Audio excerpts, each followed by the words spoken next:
Politique première, Hervé Gattegno, Bernard Tapie fait donc ce retour à Marseille en prenant le contrôle des journaux du groupe Persan, au premier rang desquels évidemment La Provence et Nice Matin.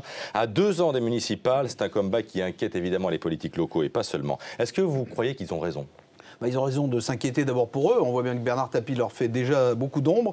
Et puis aussi pour la ville, sans doute. Ça fait des mois qu'on ne parle à propos de Marseille que de faits divers sanglants, de policiers ripoux, d'élus corrompus, de plans sociaux. Il manquait plus que Tapie.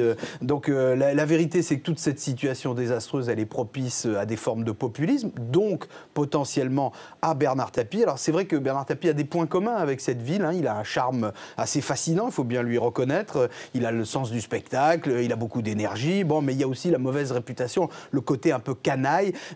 Tout ça, c'est précisément ce avec quoi Marseille devrait absolument en finir. Forcément, en filigrane, il y a une candidature à la mairie de Marseille en 2014. Alors évidemment, vous avez entendu, il jure que non, donc ça veut dire qu'évidemment, il ne pense qu'à ça. Il avait dit aussi que son offre de reprise était retirée, que c'était définitif. On a vu ce qu'il en était. Alors c'est vrai, Tapie, on le connaît, ça a toujours été un homme pressé, souvent un homme pressant, mais jamais un homme de presse. Ça, on le sait bien. Donc on n'imagine pas qu'il ait pu monter un coup pareil uniquement pour diriger des journaux ou même pour gagner un peu d'argent, parce qu'on sait qu'il en a beaucoup. Alors ce qu'il faut voir, c'est que la situation politique, elle est idéale pour lui. La droite de Jean-Claude Gaudin est exsangue. Le PS est discrédité par les affaires Guérini. Le Front National est très fort, mais il n'a aucun candidat crédible. Donc on a l'impression que pour Tapie, la Canebière n'a jamais autant ressemblé à un boulevard. Autrement dit, s'il se présente, il est favori.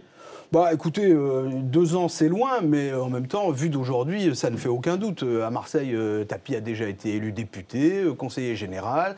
Il a fait un bon score aux élections régionales de 1992. Quoi qu'on en dise, ces années à la tête de l'OM ont laissé quand même un assez bon souvenir dans la ville et lui valent une certaine sympathie des Marseillais, même si on se souvient, et il faut s'en souvenir, que ça s'est terminé par une affaire de match truqué, de prison pour lui et de déficit astronomique pour le club.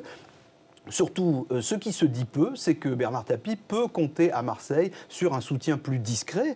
C'est le soutien officieux de Jean-Noël Guérini, dont on a dit qu'il est discrédité par les affaires, mais dont on dit trop peu qu'il continue à contrôler le système socialiste local, la fédération du Parti socialiste, et qui est prêt à tout pour empêcher ses rivaux marseillais de gagner la mairie. Hervé, depuis sa chute, c'était en 1994. Tapie a toujours dit que ses déboires avaient commencé le jour où il est entré en politique. Du coup, en revenant, est-ce qu'il ne prend pas un grand risque? Oui, sans doute qu'il en prend un, mais il faut reconnaître à Bernard Tapie un vrai sens du panache, et il faut savoir qu'il a une énorme envie de revanche. Alors son arbitrage dans l'affaire Adidas lui a rapporté 300 millions d'euros, donc il a des moyens, mais cet arbitrage a provoqué aussi un déclic psychologique chez lui. Il est persuadé qu'il a été floué d'un destin politique à Marseille. Alors c'est vrai que ce retour en pleine lumière va évidemment l'exposer aux critiques, puis aussi aux enquêtes, puis aussi au rappel du passé. D'ailleurs, à ce propos, il faudra observer si les journaux qui contrôlent maintenant vont faire ce travail de rappel du passé. Ce sera un bon moyen de mesurer la liberté